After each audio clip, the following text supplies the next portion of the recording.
D K Shivakumar ಅವರು ಜನರನ್ನ ಯಾಮಾರಿಸೋ ಪ್ರಯತ್ನ ನಿರಂತರದಲ್ಲಿ ಇರ್ತಾರೋ, ಆದರೆ ಜನಕ್ಕೆ ಗೊತ್ತಾಗಿದೆ.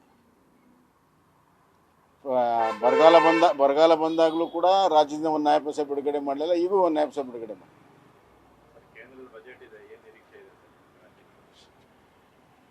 ಕೇಂದ್ರದ ಬಜೆಟಲ್ಲಿ ಸಾಕಷ್ಟು ಇನ್ಫ್ರಾಸ್ಟ್ರಕ್ಚರ್ಗೆ, ರೈಲು, ರೋಡು ಮತ್ತು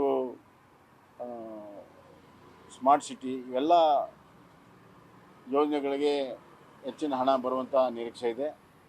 ಮತ್ತು ಕೃಷಿ ವಲಯದಲ್ಲಿ ಹೆಚ್ಚಿನ ಒಂದು ಅನುದಾನ ಲಭ್ಯ ಆಗುವಂಥ ಒಂದು ನಿರೀಕ್ಷೆ ಕೇಂದ್ರದಿಂದ ಇದೆ.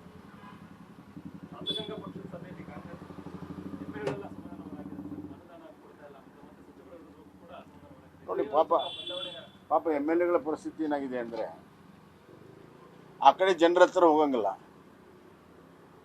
ಜನ ಏನು ಕೆಲಸ ಮಾಡಿದಿರಿ ಅಂತ ಕೇಳ್ತಾರೆ. ಈ ಕಡೆ ಮಂತ್ರಿಗಳ ಹತ್ರ ಹೋಗಂಗಿಲ್ಲ, ಯಾಕಂದ್ರೆ ಮಂತ್ರಿಗಳು ನೀವು ಯಾರು ಅಂತ ಕೇರ್ ಮಾಡ್ತಾ ಇಲ್ಲ. ಹೀಗಾಗಿ ತ್ರಿಶಂಕು ಸ್ಥಿತಿಯಲ್ಲಿ ಇರುವಾಗ ಅವರು ನ್ಯಾಚುರಲ್ ಆಗಿ ಶಾಸಕಾಂಗ ಸಭೆಯಲ್ಲಿ ಆ ವಿಷಯಗಳನ್ನು ಎತ್ತಿ ಆಕ್ರೋಶ ವ್ಯಕ್ತಪಡಿಸಿದ್ದಾರೆ. ಇವತ್ತಿನ ಆಕ್ರೋಶ ಮುಂದಿನ ರಾಜಕೀಯ ಬೆಳವಣಿಗೆಗೆ ನಾಂದಿ ಆಗುತ್ತೆ. ಸಿಗುತ್ತಲ್ಲ, ಕೊಡ್ಲಿ, ಅವ್ರು ಏನೇನು ಕೊಡ್ತಾರೆ ನೋಡಿ. ಅನುಪಸ್ಥಿತಿ ಎದ್ದು ಕಾಣ್ತಾ ಇದೆ ಸರ್ ಈ ಬಾರಿ ಅಧಿವೇಶನದಲ್ಲಿ. ಯಾಕಂದ್ರೆ ಅಶೋಕ್ ಅವರು ಇರ್ಬೋದು, ವಿಜೇಂದ್ರ ಅವರು ಇರ್ಬೋದು,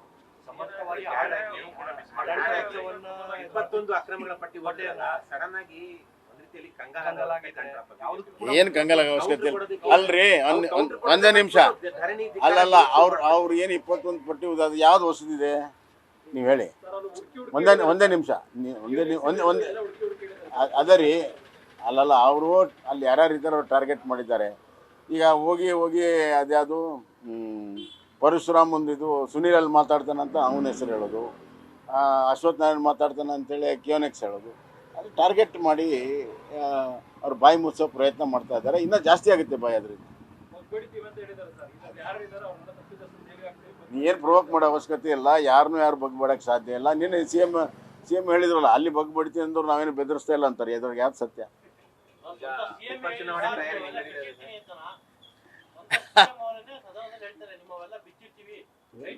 ನೋಡಿ, ಒಂದು ಅವ್ರ ಮುಖಕ್ಕೆ ಮಸಿ ಬೆಳೆದಿದೆ, ಎಲ್ಲರ ಮುಖಕ್ಕೆ ಮಸಿ ಬೆಳೆದು ನಾವೆಲ್ಲರೂ ಒಂದು ಅಂತ ತೋರಿಸೋ ಪ್ರಯತ್ನ ಮಾಡ್ತಾ ಇದ್ದಾರೆ. ಅದು ಬಿಟ್ಟರೆ ಏನೂ ಇಲ್ಲ.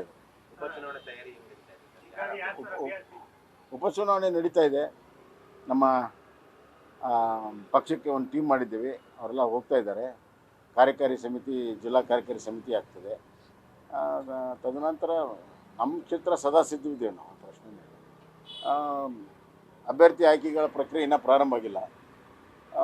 ಪಕ್ಷದಲ್ಲಿ ಸರ್ವೆ ಮಾಡಿ ಅಭಿಪ್ರಾಯಗಳನ್ನು ಕೇಳಿ ಅಲ್ಲಿಂದ ಏನು ಹೆಸರುಗಳು ಬರ್ತಾವೆ ರಾಜ್ಯದ ಕೋರ್ ಕಮಿಟಿಯಲ್ಲಿ ಇಟ್ಟು ಅದನ್ನು ಅನುಮೋದನೆ ಮಾಡಿ ಕೇಂದ್ರ ಪಾರ್ಲಿಮೆಂಟ್ರಿ ಬೋರ್ಡ್ ಮಾಡುವಂಥದ್ದು ಒಂದು ವ್ಯವಸ್ಥೆ ಇದೆ, ಅದು ಆಗ್ತದೆ. ಎಲ್ಲಿದ್ದಾರೆ ತೋರಿಸ್ಕೊಡಿ. ನೀವು ಹೇಳಿದ ತಕ್ಷಣ ಆಗ್ಬಿಡ್ತದ? ಒಬ್ಬ ಒಂದು ಸತಿ ಆದ್ರೂ ಹೋಗಿದ್ದಾರಾ? ಸುಮ್ಮನೆ ಸುಳ್ಳು ಹೇಳ್ಬೇಡಿ. ಬೆಂಗಳೂರಿನಲ್ಲಿ ಕೂತ್ಕೊಂಡು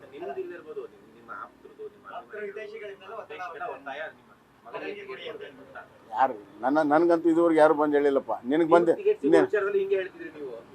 ಇಲ್ಲ, ನನ್ನ ಟಿಕೆಟ್ ನನ್ನ ಮೇಲ್ನವ್ರು ಕೊಟ್ಟಿರೋದು. ನಾನು ಎಲ್ಲಾದರೂ ಹೋಗಿ ಎಲ್ಲಾದರೂ ಏನೋ ಮಾಡಿದ್ದೀನಿ, ಹಾಗೆ ಅದು ಒಮ್ಮೆ ಬೇಡ ಅಂದಾಗಲೇ ಸಿಗ್ತದೆ. ಆದರೆ ಈಗ ನನ್ನ ಕ್ಷೇತ್ರದಲ್ಲಿ ಯಾರಾಗಬೇಕನ್ನೋಂಥದ್ದು ನಾನು ಭಾಳ ಮುಕ್ತವಾಗಿದ್ದೀನಿ. ಜನರ ಅಭಿಪ್ರಾಯ ಏನಿದೆ ಅದಕ್ಕೆ ಮನ್ನಣೆ ಕೊಡ್ತೀವಿ, ಯಾಕಂದ್ರೆ ಗೆಲ್ಲಬೇಕು ಅಲ್ಟಿಮೇಟ್ಲಿ. ಅದರಿಂದ ಯಾರೇ ಒಬ್ಬರನ್ನ ಮನಸ್ಸಲ್ಲಿ ಇಟ್ಕೊಂಡು ನಾನು ಎಂದೂ ಕೆಲಸ ಮಾಡಿಲ್ಲ, ಮಾಡೋದು ನನಗೆ ಮಾಹಿತಿ ಇಲ್ಲ. ಅದೆಲ್ಲ ಮಾಡ್ತಾರೆ. ನಮ್ಮ ರಾಜ್ಯ ಅಧ್ಯಕ್ಷರು ಎಲ್ಲ ಮೊನ್ನೆ ಕೋರ್ ಕಮಿಟಿಯಲ್ಲೆಲ್ಲ ಮಾತಾಡಿದ್ದಾರೆ, ಶೀಘ್ರದಲ್ಲಿ ಆಗ್ತದೆ.